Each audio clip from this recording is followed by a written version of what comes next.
Acabou. Eu nunca pensei que um dia fosse dizer isso, mas acabou.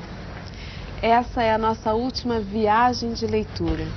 Mas, em compensação, hoje a gente vai ver alguns dos melhores momentos da série.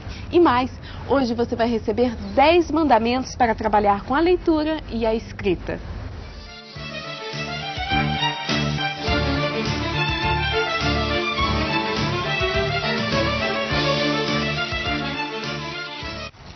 As viagens pela leitura e pela escrita podem ser feitas por diferentes caminhos. Hoje, você vai ver 10 maneiras de trabalhar com leitura e escrita. Resolvemos até chamar essas dicas de 10 mandamentos para ensinar as crianças a ler e a escrever melhor. Vamos lá? Primeiro, amar a leitura sobre todas as coisas. O mais importante para ler e escrever, e também para ensinar a ler e escrever, é gostar disso aqui, ó. A leitura não é só uma obrigação dos alunos ou um dever dos professores.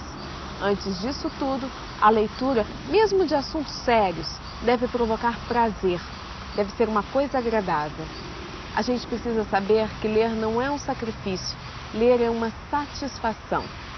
Tanto que a gente lê em tudo quanto é lugar, não é mesmo? Mesmo que você não perceba, a todo instante você está lendo alguma coisa. Na rua, nas lojas, no tráfego, na escola, na televisão, nos cartazes. E você pode ler de tudo. Bulas de remédio, receitas de bolo, revistas, jornais, letreiros luminosos, placar de futebol, etiquetas de preço. E livros, principalmente livros. Segundo, a leitura na escola deve ser uma atividade social. A leitura é, ao mesmo tempo, uma atividade social e individual. Na escola, a criança lê sozinha e em grupos. Ela deve partilhar essa leitura com os colegas. Para que isso aconteça, é importante que os alunos desenvolvam muitas atividades compartilhadas. Por exemplo, eles podem criar coletivamente uma história. E esse texto deve ser lido para todos. Fazendo essas coisas juntos, as atividades ficam mais divertidas. Mas não é só isso, não é só diversão que as atividades em conjunto têm de bom. Elas também facilitam a troca de experiências entre as crianças. E é muito importante que elas conversem sobre essa coisa que ainda é nova para eles, a leitura. Terceiro, ler escritos em diversos contextos. Na vida e na escola, a gente não lê só livros. Temos que aprender também a ler outros tipos de escritos que aparecem nas ocasiões mais diferentes possíveis. Por exemplo, a gente tem que ler rótulos de produtos, placas de ruas, anúncios e etc. E nós devemos trazer esses escritos para a sala de aula. Eles fazem parte do dia a dia do aluno e a gente precisa trabalhar também na escola com textos que fazem parte do nosso cotidiano. Textos que a gente vê em qualquer esquina. Quarto, frequentar a biblioteca. A sala de aula não é o único lugar especial para se ler. É muito importante também ler na biblioteca. A biblioteca é como se fosse a casa dos livros e nós precisamos frequentá-la bastante para ter uma certa intimidade com eles. Nós não podemos deixar que os livros nos metam medo, nos intimidem. Eles têm que ser nossos amigos. Nós temos que mexer neles, folheá-los, olhar suas ilustrações, sua capa, o seu papel. E na biblioteca, além de livros, o aluno pode encontrar outra coisa muito interessante. Outros alunos, outros leitores. Lá é o lugar ideal para eles trocarem ideias sobre livros, saber o que os amigos estão lendo, se estão gostando ou detestando. Então, não esqueça, mandamento número 4, frequentar a biblioteca. Quinto, ler diferentes tipos de texto. A leitura do nosso dia a dia não é feita só de histórias. Muitos textos têm outras funções, como, por exemplo, nos passar instruções sobre como agir num jogo, sobre como tomar um medicamento, como fazer um doce, etc. É preciso estarmos muito atentos a estes textos. Eles são fundamentais para a nossa vida diária e quase sempre são esquecidos pela escola. Eu não sei se você lembra do programa A Hora do Jogo. Lá nós fizemos um exercício que mexia justamente com isso, com instruções. Naquele programa, a gente viu as crianças procurando aprender um jogo seguindo instruções escritas. Elas se divertiram bastante e, ao mesmo tempo, foram apresentados a um tipo de escrita que não conheciam.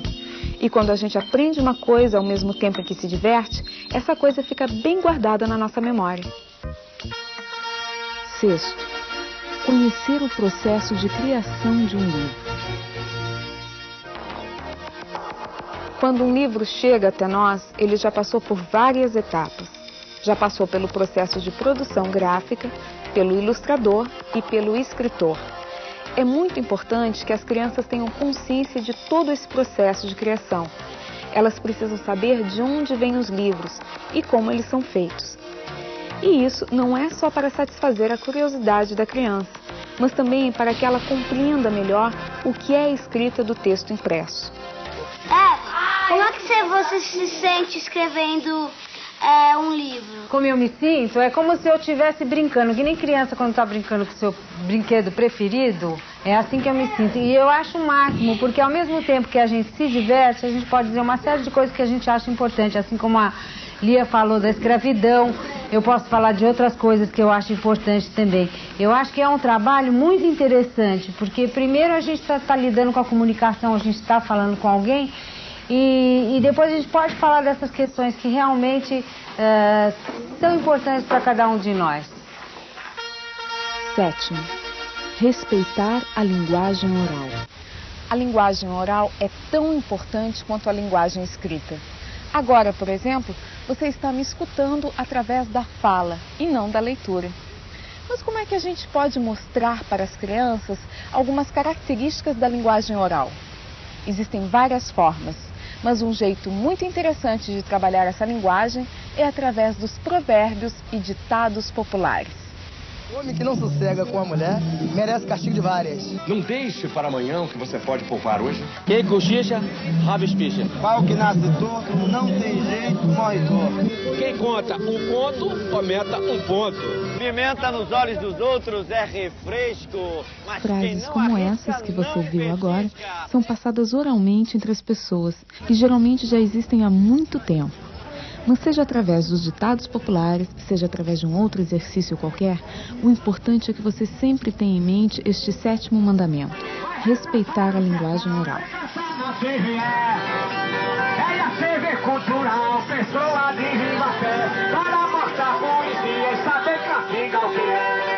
Oitavo, o livro não é a única forma de comunicação. Nos nossos dias, a comunicação e a informação ocorrem por meio de muitos veículos além da escola. Temos os jornais, os quadrinhos, o rádio, os CDs, a TV, o computador e muitos outros. A gente não pode ignorar ou desprezar estas novas formas de se comunicar, de transmitir um texto. Ainda mais porque os textos desses veículos obedecem a outras regras para serem construídos.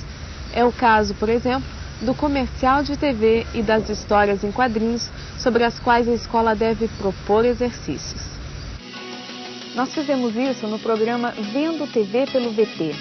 Se você tem o programa gravado, você vai ver um bom exemplo de como nós podemos trabalhar os comerciais de televisão, que além de utilizarem uma linguagem muito específica, são uma forma de comunicação que as crianças conhecem e de que gostam muito, porque todos os dias elas veem vários desses comerciais. Então, oitavo mandamento: lembrar que o livro não é a única forma de comunicação. Nono, não esquecer dos contos de fada, das lendas e das crônicas. O professor deve fazer os alunos terem contato com diversos textos, como contos de fada, lendas e crônicas. Essas narrativas curtas são muito boas para despertar nas crianças o gosto pela leitura. E existem muitas e muitas formas de trabalharmos esses textos pequenos. Com os contos de fada, por exemplo, e as lendas, a gente pode fazer uma mistura de linguagens, usando TV, vídeo, livro, CD, discos, ilustrações.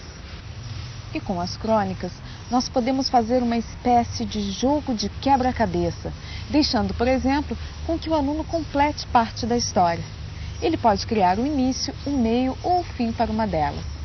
Mas esses são só exemplos de exercícios que podem ser feitos com essas narrativas curtas. Com a sua criatividade, você pode inventar muitos outros. O importante é não esquecer das lendas, dos contos de fada e das crônicas, coisas tão gostosas da gente ler. E agora vamos para o último mandamento. 10º, ler poesia. Além das narrativas e dos textos informativos, além dos escritos que estão no nosso dia a dia, é primordial trabalhar com a leitura de poemas. Nesse tipo de texto, o professor e as crianças podem explorar os jogos sonoros, as rimas e o ritmo. O texto de poesia é construído de um jeito muito diferente dos outros textos e por isso ele merece uma atenção muito especial. Mas eu não vou ficar aqui explicando o que é poesia. Vamos deixar que um poeta mesmo faça isso. Os poemas são pássaros que chegam não se sabe de onde e pousam no livro que lês. Quando fechas o livro, eles alçam voo como de um alçapão. Eles não têm pouso nem porto. Alimentam-se um instante em cada par de mãos e partem. E olhas então essas tuas mãos vazias no maravilhado espanto de saberes que o alimento deles já estava em ti. Então, você gostou do poema? Ele se chama Os Poemas, foi feito pelo Mário Quintana e está num livro chamado Nariz de Vidro. Está terminando.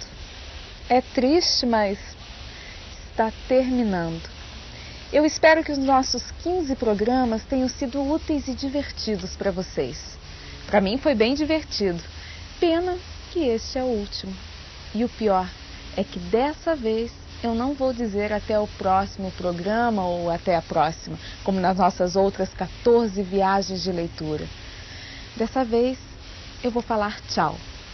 Um tchau bem gostoso para vocês.